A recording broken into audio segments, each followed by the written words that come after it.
Joining us now is Dr. Michael Adekunle Charles, CEO of the RBM Partnership to End Malaria.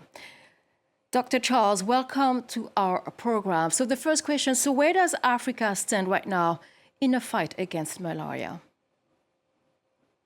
Thank you so much, and welcome to the viewers as well. As you rightly said, this disease, an ancient disease, is really plaguing Africa. Last year alone, in 2023, we had 263 million malaria cases.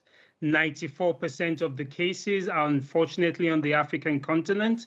95% of the deaths are on the African continent. So definitely malaria affects Africa, and we're working with the countries to ensure that we can bring down the burden of malaria, in the communities as well as in the countries.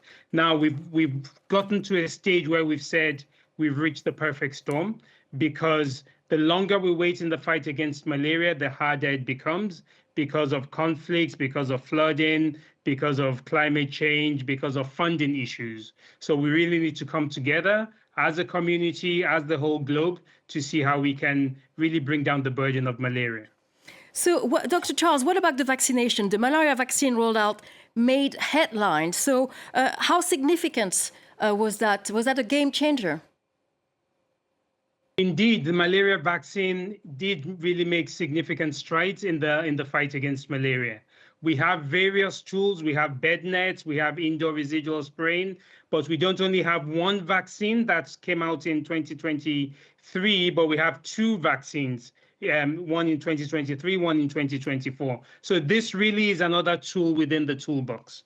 What I need to say, however, is that not one single tool is a game changer. We need to see how we use this in combination to ensure that we have the most effectiveness amongst our children and amongst our population. As I speak currently, 20 countries in Africa have been rolling out the vaccines, which is very significant.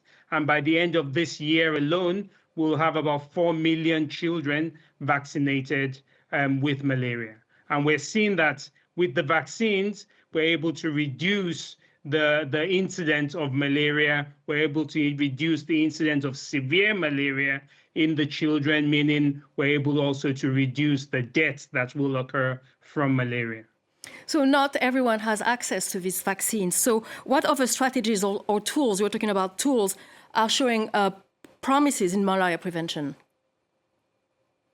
I mean, the tools that are showing promises are the tools that have been there in the past. We have the bed nets, as I said. We have indoor residual spraying. We have what we call chemoprevention. So seasonal malaria chemoprevention for children that are really prone towards the rainy season. So all these tools are really, making sure that we drive down the burden of malaria. However, we cannot just use one single tool. We need to use them in combination of one another. The second thing is obviously access. When we talk about vaccines, the vaccines have to be given.